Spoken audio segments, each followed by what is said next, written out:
ನಿಯಂತ್ರಣ ಕಳೆದುಕೊಂಡು ಹಾಸ್ಟೆಲ್ ಮೇಲೆ ವಿಮಾನ ಬೀಳುತ್ತೆ. ಬಿಜೆ ಮೆಡಿಕಲ್ ಕಾಲೇಜ್ನ ಹಾಸ್ಟೆಲ್ ಇದು ಅಂತ ಹೇಳಿದ್ರೆ ಅಲ್ಲಿ ಹತ್ತಾರು ಸಂಖ್ಯೆಯಲ್ಲಿ ವೈದ್ಯಕೀಯ ವಿದ್ಯಾರ್ಥಿಗಳು ಅಥವಾ ಸ್ಟಾಫ್ ಎಲ್ಲರೂ ಕೂಡ ಇದ್ರು. ಮೇಘಾನಿಯಲ್ಲಿರುವಂತಹ ಬಿಜೆ ಮೆಡಿಕಲ್ ಕಾಲೇಜ್ ಕಟ್ಟಡ, ಇದರ ಮೇಲೇನೆ ವಿಮಾನ ಬೀಳುತ್ತೆ. ಹಾಸ್ಟೆಲ್ನ ಮೆಸ್ ಮೇಲೆ ಏರ್ ಇಂಡಿಯಾ ವಿಮಾನ ಬೀಳುತ್ತೆ. ನಿಯಂತ್ರಣ ಕಳೆದುಕೊಂಡಿರುವಂತಹ ವಿಮಾನ ಅಲ್ಲೇ ಇದ್ದಂತ ಹಾಸ್ಟೆಲ್ನ ಮೇಲೆ ಬೀಳುತ್ತೆ. ಮೆಡಿಕಲ್ ಕಾಲೇಜ್ನ ಹಾಸ್ಟೆಲ್. ಆಗ್ಲೇ ಹೇಳ್ತಾ ಇದ್ವಿ ನಾವು, ಆ ಕಟ್ಟಡದಲ್ಲಿ ಯಾರಿದ್ರು ಇನ್ನೇನಾಗಿರಬಹುದು ಅಂತ. तस्वीरें ऐसी हैं जो आपको विचलित कर सकती हैं, वो तस्वीरें हम आपको नहीं दिखा रहे हैं, लेकिन बहुत भयानक और भयावह तस्वीरें। अहमदाबाद गाड़ीनगर कोर्ट में ನೋಡಿ, ನಮ್ಮ ಪ್ರತಿನಿಧಿ ಕೂಡ ಅಲ್ಲಿಂದ ಪ್ರತ್ಯಕ್ಷ ವರದಿಯನ್ನ ನೀಡ್ತಾ ಇದ್ರು ಹೇಗಾಯ್ತು ಅಂತ ಹೇಳಿ. ನೀವು ಹೇಳ್ತಾ ಇದ್ರಿ ಬಿಜಿ ಹಾಸ್ಪಿಟಲ್ನ ಒಂದು ಹಾಸ್ಟೆಲ್ ಏನಿತ್ತು ಅದರ ಬಿಲ್ಡಿಂಗ್ಗೆ ಹೋಗಿ ಬಿದ್ದಿರುವಂತಹ ವಿಮಾನ. ಸೊ ಅಲ್ಲಿದ್ದಂತಹ ಕೆಲವೊಂದಷ್ಟು ಜನ ಡಾಕ್ಟರ್ಗಳು, ಸಿಬ್ಬಂದಿ ಕೂಡ ಅಲ್ಲಿದ್ರು. ಅವರು ಕೂಡ ಆ ಬಿಲ್ಡಿಂಗ್ ಒಳಗಡೆ ಸಿಕ್ಕಾಕೊಂಡಿದ್ರು. ತಕ್ಷಣಕ್ಕೆ ಅವರನ್ನು ಕೂಡ ರೆಸ್ಕ್ಯೂ ಮಾಡಲಾಗಿದೆ. ಬಹುಶಃ ನಾವೀಗೇನು ಆಸ್ಪತ್ರೆಯ ದೃಶ್ಯಗಳನ್ನ ಕೆಲವೊಂದಷ್ಟನ್ನ ನೋಡ್ತಾ ಇದ್ವಿ ಚೈತ್ರ, ಅಲ್ಲಿ ಕೆಲವೊಂದಷ್ಟು ಜನ ಸ್ಟ್ರೆಚರ್ ಮೇಲೆ ಅಥವಾ ವೀಲ್ ಚೇರ್ ಮೇಲೆ ತಳ್ಕೊಂಡು ಹೋಗ್ತಾ ಇದ್ರು. ಬಹುಶಃ ಈ ಹಾಸ್ಟೆಲ್ನ ಸಿಬ್ಬಂದಿನ ಅಂತ ಹೇಳಿ, ಯಾಕಂದ್ರೆ ಆ ವಿಮಾನ ಕ್ರಾಶ್ ಆಗಿರುವಂತಹ ರೀತಿ, ಸುಟ್ಟು ಕರಕಲಾಗಿರುವಂತಹ ರೀತಿಯನ್ನು ನೋಡಿದ್ರೆ ಈ ವಿಮಾನದಲ್ಲಿ ಪ್ರಯಾಣಿಸ್ತಾ ಇದ್ದಂತ ಎಷ್ಟು ಜನರಿಗೆ ತೊಂದರೆ ಆಗಿರಬಹುದು ಅನ್ನುವಂಥ ಒಂದು ಅಂದಾಜು. ಯಾಕಂದ್ರೆ ಒಂದೆರಡು ಮೃತದೇಹಗಳು ಸುಟ್ಟು ಕರಕಲಾಗಿದ್ದಂಥದ್ದನ್ನು ನಾವು ಗಮನಿಸ್ತಾ ಇದ್ವಿ. ಬಟ್ ಸಾವಿನ ಸಂಖ್ಯೆ ಏರಿಕೆ ಆಗುತ್ತೆ ಅನ್ನುವಂಥದ್ರಲ್ಲಿ ಬಹುಶಃ ಈ ದೃಶ್ಯಗಳನ್ನು ನೋಡಿದ್ರೆ ನಮಗೆ ನಿಜಕ್ಕೂ ಕೂಡ ಬೇಸರದ ವಿಚಾರ ಇದನ್ನ ಹೇಳೋದಕ್ಕೆ ನಮಗೆ. ಈಗ ಅಗ್ನಿಶಾಮಕ ದಳದ ಸಿಬ್ಬಂದಿ ಕೂಡ ಬೆಂಕಿಯನ್ನ ನಂದಿಸಿದ್ದಾರೆ. ಈಗ ಅವಶೇಷಗಳ ಅಡಿಯಲ್ಲಿ ಯಾರೆಲ್ಲಾದರೂ ಸಿಕ್ಕಾಕೊಂಡಿದ್ದಾರೆ ಅಂಥವ್ರನ್ನ ಹೊರಗಡೆ ತೆಗೆಯುವಂಥ ಒಂದು ಕೆಲಸ ಈಗ ಆಗ್ತಾ ಇದೆ. ನೋಡಿ, ಇದು ಭಯಾನಕವಾದಂತಹ ದೃಶ್ಯಗಳು ಚೈತ್ರ. ಒಂದು ಬಿಲ್ಡಿಂಗ್ ಗೆ ಹೋಗಿ ಕೊಲಾಪ್ಸ್ ಆಗುತ್ತೆ, ಬಿಲ್ಡಿಂಗ್ ಒಳಗಡೆ ನುಗ್ಗುತ್ತೆ ಫ್ಲೈಟ್ ಅಂತ ಹೇಳಿದ್ರೆ ಇದು ಇವತ್ತಾಗಿರುವಂತಹ ಒಂದು ದುರಂತ. ಬಹುಶಃ ನಾವು ಕೇಳಿದ್ವಿ ಅಮೆರಿಕದ WTC ಮೇಲೆ ಆದಂತ ಅಟ್ಯಾಕ್ ಅದು. ಸೊ ಆಗ ಬಿಲ್ಡಿಂಗಿಗೆ ಹೋಗಿ ನೇರ ವಿಮಾನ ಕ್ರಾಶ್ ಮಾಡಿದಂತಹ ಒಂದು ದೃಶ್ಯ.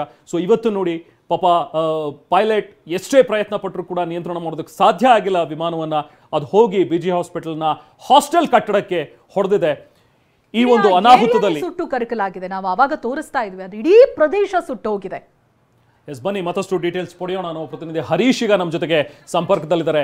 ಹರೀಶ್, ನಿಜಕ್ಕೂ ಕೂಡ ಒಂದು ಬಿಗ್ಗೆಸ್ಟ್ ಡಿಸಾಸ್ಟರ್ ಇತ್ತೀಚಿನ ವರ್ಷಗಳಲ್ಲಿ ನಾವು ಕಂಡು ಕೇಳಿರೋದಂತಹ ಒಂದು ಈ ಭಯಾನಕವಾದಂತಹ ಒಂದು ಅನಾಹುತ ಅಹಮದಾಬಾದ್ನಲ್ಲಿ ಆಗಿರುವಂತಹ ಈ ಒಂದು ದುರಂತದಿಂದ ಮತ್ತಷ್ಟು ಅಪ್ಡೇಟ್ಸ್ ಏನು ಲಭ್ಯವಾಗ್ತಾ ಇದೆ ಹರೀಶ್?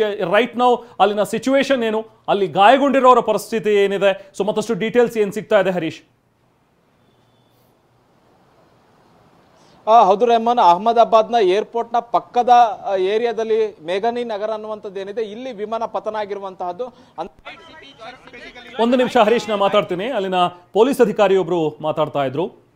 ಓಕೆ, ಮತ್ತೆ ಸಂಪರ್ಕ ಕಡಿತವಾಗಿದೆ ಅಂತ ಅನ್ಸುತ್ತೆ. ಅವರು ಆಗ್ಲೇ ಪೊಲೀಸ್ ಮಾತಾಡ್ತಾ ಹೇಳ್ತಾ ಇದ್ರು, ಹೆಲ್ತ್ ಸಪೋರ್ಟ್ ನಾವು ಕೊಡ್ತಾ ಇದ್ವಿ ಅಂತ. पता चला कि 223 जितने पैसेंजर थे यहाँ पे जिस बिल्डिंग के ऊपर गिरी है वो डॉक्टर्स का हॉस्टल है. इंसिडेंट बनने के विदिन 2-3 मिनट्स में पुलिस, बाकी सभी बॉडियाँ, सिविल एडमिनिस्ट्रेशन, कॉर्पोरेशन वगैरह सभी लोग आ गए थे. फायर फाइटर वगैरह स्थल पे हाजिर है. लोगों को बचाने की और रेस्क्यू करने की कार्रवाई जारी है. ऑलमोस्ट 70 से 80% एरिया हमने क्लीन कर लिया, बाकी आने समय में हम लोग क्लियर कर लेंगे. मैं सभी मीडिया के मित्रों से रिक्वेस्ट करता हूं, सभी हमसे सहयोग करें. जितनी पुलिस, उसके अलावा जितनी भी agency, army, BSF, CISF, corporation, collector office के सभी स्टाफ, सभी यहाँ काम में लगे हुए हैं. प्लीज़ हमसे सहयोग करिए और थोड़ी सी हमारे लिए जगह बना के रखिए ताकि हम एम्बुलेंस को ग्रीन कॉरिडोर बना के हॉस्पिटल तक पहुँचा सकें. Thank you. ಹರೀಶ್, ನೀವು ಹೇಳ್ತಾ ಇದ್ರಿ, ಈಗಷ್ಟೇ ನಾವು ಅಲ್ಲಿನ ಹಿರಿಯ ಪೊಲೀಸ್ ಅಧಿಕಾರಿಯ ಒಂದು ಮಾತನ್ನ ಕೇಳ್ತಾ ಇದ್ವಿ. ಅಲ್ಲಿದ್ದಂತಹ ಒಂದು ಘಟನೆಯಲ್ಲಿ ಏನೇನು ಆಗಿದೆ, ಗಾಯಾಳುಗಳು ಯಾರಿದ್ದಾರೆ, ಮೊದಲು ಅವ್ರನ್ನ ನಾವು ಆಸ್ಪತ್ರೆಗೆ ಸಾಗಿಸುವಂಥ ಒಂದು ಕೆಲಸವನ್ನು ಮಾಡ್ತಾ ಇದ್ದೀವಿ ಅನ್ನುವಂಥದ್ದನ್ನ ಹೇಳಿದ್ರು. ಸೊ ಮತ್ತಷ್ಟು ಡೀಟೇಲ್ಸ್ ನೀವು ಶೇರ್ ಮಾಡ್ತಾ ಇದ್ರಿ ಹರೀಶ್, ಹೇಗಾಯ್ತು ಈ ಒಂದು ಘಟನೆ ಅಂತ ಹೇಳಿ. ಯಾಕಂದ್ರೆ ನೋಡಿ, ಪೈಲಟ್ ಕೂಡ ಮೇಡೇ ಕಾಲ್ ಅನ್ನ ATCಗೆ ರವಾನೆ ಮಾಡಿದ್ದ ಅನ್ನುವಂಥದ್ರ ಬಗ್ಗೆ. Yes, continue Harish. ಹೌದು ರೆಹಮಾನ್, ಬಹುಮುಖ್ಯವಾಗಿ ಟೇಕ್ ಆಫ್ ಆಗ್ತಾ ಇದೆ ಅನ್ನುವಂತ ಸಂದರ್ಭದಲ್ಲಿ ಪೈಲಟ್ಗೆ ಗೊತ್ತಾಗುತ್ತೆ ನಿಯಂತ್ರಣ ತಪ್ತಾ ಇದೆ ಅನ್ನುವಂತಹದ್ದು. ತಕ್ಷಣವೇ ಆತ ಪೈಲಟ್ ಸಂದೇಶವನ್ನ ರವಾನೆ ಮಾಡ್ತಾರೆ, ಮೇಡೆ ಅನ್ನುವಂತ ಸಂದೇಶವನ್ನ ರವಾನೆ ಮಾಡ್ತಾರೆ. ಆ ಸಂದೇಶವನ್ನ ರವಾನೆ ಮಾಡಿದ ಕೆಲವೇ ಸೆಕೆಂಡ್ಗಳಲ್ಲಿ ವಿಮಾನ ಪತನ ಆಗುತ್ತೆ. ಮತ್ತೆ ಅದು ಟೇಕ್ ಆಫ್ ಆಗುವಂತಹದ್ದು ಕೂಡ ಸರಿಯಾದ ರೀತಿಯಲ್ಲಿ ಆಗ್ತಾ ಇರಲಿಲ್ಲ. ಅದನ್ನ ನೋಡಿ ಒಬ್ರು ವಿಡಿಯೋವನ್ನು ಕೂಡ ಮಾಡ್ತಾರೆ. ಯಾಕೋ ಸರಿಯಾಗಿ ಟೇಕ್ ಆಫ್ ಆಗ್ತಾ ಇಲ್ಲ ಅನ್ನುವಂತಹದ್ದನ್ನೇ ಗಮನಿಸಿ ಅನುಮಾನಿಸಿ ಒಂದು ವಿಡಿಯೋ ಕೂಡ ಮಾಡಿರೋದು ಇರುವಂತದ್ದು ನಾವು ಗಮನಿಸಬಹುದು. ಆ ವಿಡಿಯೋದಲ್ಲಿ ಸ್ಪಷ್ಟವಾಗಿ ಗೊತ್ತಾಗುತ್ತೆ. ಏನು ಸಾಮಾನ್ಯವಾಗಿ ಹಾರುವಂತಹ ವಿಮಾನ ಸರಿಯಾಗಿ ಹಾರ್ತಾ ಇಲ್ಲ, ಇದು ಏನೋ ವ್ಯತ್ಯಾಸ ಆಗಿದೆ, ಏನೋ ತಾಂತ್ರಿಕ ದೋಷ ಆಗಿದೆ ಅನ್ನುವಂತಹದ್ದು ಸ್ಪಷ್ಟವಾಗಿ ಗೊತ್ತಾಗುತ್ತೆ. ವಿಮಾನ ನಿಲ್ದಾಣದ ಕಾಂಪೌಂಡ್ ಏನಿದೆ, ಕಾಂಪೌಂಡ್ ನ ಪಕ್ಕದಲ್ಲೇ ಇರ್ತಕ್ಕಂಥದ್ದು ಮೇಘಾನಿ ನಗರ. ಈ ಮೇಘಾನಿ ನಗರದಲ್ಲಿ ಈ ಒಂದು ವಿಮಾನ ನೆಲಕ್ಕೆ ಅಪ್ಪಳಿಸಿದೆ. ಇದು ಕೂಡ ಜನವಸತಿ ಇರ್ತಕ್ಕಂಥ ಪ್ರದೇಶದ ಮೇಲೆ ಬಿದ್ದಿರುವಂತಹದ್ದು. ಮುಖ್ಯವಾಗಿ ಹಾಸ್ಟೆಲ್ ನ ಕಟ್ಟಡದ ಮೇಲೆ ಈ ವಿಮಾನ ಅಪ್ಪಳಿಸಿರುವಂತಹದ್ದು. ಮೆಸ್ ಮೇಲೆ, ಈ ಮೆಸ್ ಏನು ಊಟ ಬಡಿಸ್ತಾರೆ, ಊಟವನ್ನ ತಯಾರಿಸ್ತಾರೆ, ಆ ಒಂದು ಕಟ್ಟಡದ ಮೇಲೆ ಈ ಒಂದು ವಿಮಾನ ಅಪ್ಪಳಿಸಿದೆ. ಮುಖ್ಯವಾಗಿ 1 ಗಂಟೆ 10 ನಿಮಿಷ ಸುಮಾರಿಗೆ ಈ ಒಂದು ವಿಮಾನ ಪತನ ಆಗಿರುವಂತಹದ್ದು. ಮಧ್ಯಾಹ್ನ 1 ಗಂಟೆ 10 ನಿಮಿಷ ಅಂತಂದ್ರೆ ಊಟ ಮಾಡ್ಲಿಕ್ಕೂ ಕೂಡ ಹಾಸ್ಟೆಲ್ ನ ವಿದ್ಯಾರ್ಥಿಗಳು ಅಲ್ಲಿ ಬಂದಿರ್ತಾರೆ ಅನ್ನುವಂತಹ ಮಾಹಿತಿ ಕೂಡ ಇರುವಂತಹದ್ದು. ಇಲ್ಲಿ 2 ಚಾಲೆಂಜ್. ಒಂದು, ರಕ್ಷಣಾ ಕಾರ್ಯಾಚರಣೆ ಮಾಡ್ತಾ ಇರುವಂತಹವರಿಗೆ ಒಂದು ವಿಮಾನದಲ್ಲಿ ಏನು ಪ್ರಯಾಣಿಕರಿದ್ರು ಅವರನ್ನ ರಕ್ಷಣೆ ಮಾಡುವಂತಹದ್ದು, ಮತ್ತೆ ಕಟ್ಟಡದಲ್ಲಿ ಯಾರು ವಿದ್ಯಾರ್ಥಿಗಳಿದ್ರು, ಹಾಸ್ಟೆಲ್ ನಲ್ಲಿ ಮೆಸ್ ನಲ್ಲಿ ಯಾರು ವಿದ್ಯಾರ್ಥಿಗಳಿದ್ರು ಅಥವಾ ಮೆಸ್ ನ ಅಲ್ಲಿ ಇರ್ತಕ್ಕಂಥ ಯಾರು ವಾಸಿಸ್ತಾ ಇದ್ರು ಅವರನ್ನು ಕೂಡ ರಕ್ಷಣೆ ಮಾಡುವಂತಹದ್ದು. ಒಂದು ಬಾಂಬ್ ಸ್ಫೋಟ ಆದ್ರೆ ಯಾವ ರೀತಿ ಆದಂತಹ ಒಂದು ಸನ್ನಿವೇಶ ಇರುತ್ತೆ, ಆ ರೀತಿಯಾದಂತಹ ಸನ್ನಿವೇಶ ಇದೆ. ಅಂದ್ರೆ ಒಂದು ದೊಡ್ಡ ವಿಮಾನ, ಬೋಯಿಂಗ್ ವಿಮಾನ ಅಂತಂದ್ರೆ ದೊಡ್ಡ ವಿಮಾನ, 250ಕ್ಕೂ ಹೆಚ್ಚು ಪ್ರಯಾಣಿಕರು ಪ್ರಯಾಣಿಸುವಂತಹ ಒಂದು ವಿಮಾನ. ಈ ಒಂದು ವಿಮಾನ ನೆಲಕ್ಕೆ ಅಪ್ಪಳಿಸಿ, ಕಟ್ಟಡದ ಮೇಲೆ ಅಪ್ಪಳಿಸಿ ಸ್ಫೋಟಗೊಳ್ಳುತ್ತೆ, ಹೊಗೆ ಆಕಾಶಕ್ಕೆ ಚಿಮ್ಮುತ್ತೆ ಅಂತಂದ್ರೆ ಇಲ್ಲಿ ಒಂದು ದೊಡ್ಡ ಬಾಂಬ್ ಸ್ಫೋಟ ಆದಂತಹ ಸನ್ನಿವೇಶ ಅಲ್ಲಿ ಸೃಷ್ಟಿಯಾಗಿರುತ್ತೆ. ಬಹುಮುಖ್ಯವಾಗಿ ಕಟ್ಟಡದ ಒಳಗಿರುವಂತಹ ರಕ್ಷಣೆ ಮಾಡುವಂತಹದ್ದು ಒಂದು ಸವಾಲಾಗಿರುವಂತಹದ್ದು.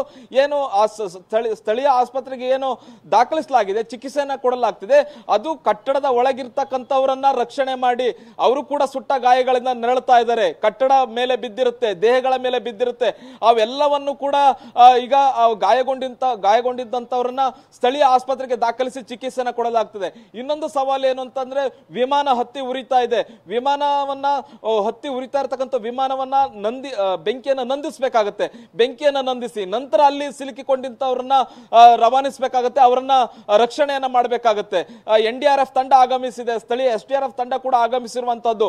ಬಹುಮುಖ್ಯವಾಗಿ ವಿಮಾನ ಬಿದ್ದ ತಕ್ಷಣವೇ ಸ್ಥಳೀಯರು ನೆರವಿಗೆ ಧಾವಿಸ್ತಾರೆ. ಯಾರ್ಯಾರು ಗಾಯಗೊಂಡಿದ್ರು ಅವರನ್ನ ಆದಷ್ಟು ಬೇಗ ಹೊರತೆಗೆಯುವಂತ ಪ್ರಯತ್ನವನ್ನ ಮಾಡ್ತಾರೆ, ಬೆಂಕಿ ನಂದಿಸುವಂತಹ ಪ್ರಯತ್ನವನ್ನು ಕೂಡ ಮಾಡ್ತಾರೆ. ಯಾಕಂದ್ರೆ ಅದೊಂದು ಜನವಸತಿ ಪ್ರದೇಶ ಆಗಿರೋದ್ರಿಂದ ಸುತ್ತ ಸ್ಥಳೀಯರು ಸೇರ್ಕೊಂಡು ಯಾರ್ಯಾರು ಗಾಯಗೊಂಡಿದ್ರು ಅವರೆಲ್ಲರನ್ನು ಕೂಡ ಹೊರತೆಗೆಯುವಂತ ಪ್ರಯತ್ನವನ್ನ ಮಾಡ್ತಾರೆ. ಮುಖ್ಯವಾಗಿ ಕಟ್ಟಡದ ಮೇಲೆ ಬಿದ್ದಿರುತ್ತೆ, ಹಾಸ್ಟೆಲ್ ಮೆಸ್ ಮೇಲೆ ಬಿದ್ದಿರೋದ್ರಿಂದ ಅನೇಕರು ಅಲ್ಲಿ ಇರ್ತಾರೆ. ಅಂತ ಸಂದರ್ಭದಲ್ಲಿ ಅವರನ್ನು ಕೂಡ ಹೊರತೆಗೆಯುವಂತ ಕೆಲಸ, ಅವರನ್ನು ಕೂಡ ರಕ್ಷಣೆ ಮಾಡುವಂತ ಕೆಲಸವನ್ನ ಸ್ಥಳೀಯರು ಮಾಡ್ತಾರೆ. ಬಹುಮುಖ್ಯವಾಗಿ ವಿಮಾನ ಬಿದ್ದ ತಕ್ಷಣ ಹೆಚ್ಚು ಬೆಂಕಿ ಕಾಣಿಸ್ಕೊಳ್ಳುತ್ತೆ, ಹೊಗೆ ಕಾಣಿಸ್ಕೊಂಡಿದ್ರಿಂದ ಇಡೀ ವಿಮಾನ ಹೊತ್ತಿ ಉರಿತಾ ಇರುತ್ತೆ. ಸ್ಥಳೀಯರು ಕೂಡ ಅಷ್ಟು ವಿಮಾನದಲ್ಲಿ ಇದ್ದಂತಹ ಏನು ಇಂಧನ ಜಾಸ್ತಿ ಇರುತ್ತೆ, ಹೆಚ್ಚು ಬೆಂಕಿ ಹೊತ್ಕೊಂಡಿರೋದ್ರಿಂದ ಅದನ್ನ ನಂದಿಸೋದು ಕೂಡ ಸ್ಥಳೀಯರಿಗೆ ಬಹಳ ಕಷ್ಟ ಆಗುತ್ತೆ. ಅಗ್ನಿಶಾಮಕ ದಳದ ಸಿಬ್ಬಂದಿಗಳೇ ಬಂದು ದೊಡ್ಡ ದೊಡ್ಡ ವಾಹನಗಳಲ್ಲಿ ನೀರನ್ನ ತಂದು ಅದನ್ನ ನಂದಿಸಬೇಕಾಗುತ್ತೆ. ಅದು ಬರೋದು ಕೂಡ ಒಂದು ತಡ ಆದಂತಹ ಸಂದರ್ಭದಲ್ಲಿ ಅನೇಕ ಜನರು ಬದುಕುಳಿಯುವಂತವರು ಕೂಡ ಸುಟ್ಟ ಗಾಯಗಳಿಂದ ನರಳಿ ಸಾವನ್ನಪ್ಪಿರುವಂತಹ ಸಾಧ್ಯತೆ ಕೂಡ ಇರುವಂತಹದ್ದು. ಇದುವರೆಗೂ ಕೂಡ ಎಷ್ಟು ಜನ ಸಾವನ್ನಪ್ಪಿದ್ದಾರೆ ಅನ್ನುವಂತಹ ಮಾಹಿತಿ ಕೂಡ ಇದುವರೆಗೂ ಬಂದಿಲ್ಲ. ಆದ್ರೆ ರಕ್ಷಣಾ ಕಾರ್ಯಾಚರಣೆ ನಡೀತಾ ಇದೆ. ಪ್ರಧಾನಿ ನರೇಂದ್ರ ಮೋದಿ ಅವರು ಕ್ಷಣದ ಮಾಹಿತಿಯನ್ನು ಕೂಡ ಪಡೆದುಕೊಳ್ತಾ ಇದ್ದಾರೆ. ಕೇಂದ್ರ ಗೃಹ ಸಚಿವ ಅಮಿತ್ ಶಾ ಅವರು ಕೂಡ ಈಗಾಗಲೇ ದೆಹಲಿಯಿಂದ ಅಹಮದಾಬಾದ್ಗೆ ಹೊರಟಿರುವಂತಹದ್ದು. ಮುಖ್ಯವಾಗಿ ಅಹಮದಾಬಾದ್ ನ ಏರ್ಪೋರ್ಟ್ ಏನಿದೆ, ಸದ್ಯಕ್ಕೆ ತಾತ್ಕಾಲಿಕವಾಗಿ ಯಾವುದೇ ರೀತಿಯಾದಂತಹ ಆಪರೇಷನ್ಗಳಲ್ಲಿ ಆಗ್ತಾ ಇಲ್ಲ, ಯಾವುದೇ ರೀತಿಯಾದಂತಹ ಫ್ಲೈಟ್ ಆಪರೇಷನ್ಗಳು ಕೂಡ ಆಗ್ತಾ ಇಲ್ಲ. ಹೀಗಾಗಿ ಬಹುಮುಖ್ಯವಾಗಿ ಒಂದ್ ಕಡೆ ರಕ್ಷಣಾ ಕಾರ್ಯಾಚರಣೆ, ಒಂದು ಕಟ್ಟಡದೊಳಗಿರುವಂತಹ ಜನರನ್ನು ರಕ್ಷಣೆ ಮಾಡುವಂತಹದ್ದು, ಮತ್ತೆ ಫ್ಲೈಟ್ ಒಳಗಿದ್ದಂತಹ ಸುಟ್ಟ ಗಾಯಗಳಿಂದ ನರಳ್ತಾ ಇರುವಂತವ್ರನ್ನು ಕೂಡ ಈಗ ಆಸ್ಪತ್ರೆಗೆ ದಾಖಲಿಸಿ ಚಿಕಿತ್ಸೆಯನ್ನು ಕೊಡಲಾಗ್ತಿದೆ. ರೆಹಮಾನ್. ರೈಟ್ ಹರೀಶ್, ನಮ್ಮ ಜೊತೆಗೆ ಹಾಗೆ ಸಂಪರ್ಕದಲ್ಲಿ ಮಾತನ್ನ ನಿಮ್ಮನ್ನ ಸಂಪರ್ಕಿಸ್ತೀನಿ. ಸೊ ಈಗ ಲಭ್ಯವಾಗ್ತಾ ಇರುವಂತಹ ಒಂದು ಅಪ್ಡೇಟ್ಸ್ ಪ್ರಕಾರ ಈ ಒಂದು ವಿಮಾನದಲ್ಲಿ 242 ಜನ ಪ್ರಯಾಣ ಮಾಡ್ತಾ ಇದ್ರು, ಅದರಲ್ಲಿ 169 ಜನ ಭಾರತೀಯರು ಅನ್ನುವಂಥದ್ದು ಗೊತ್ತಾಗಿದೆ.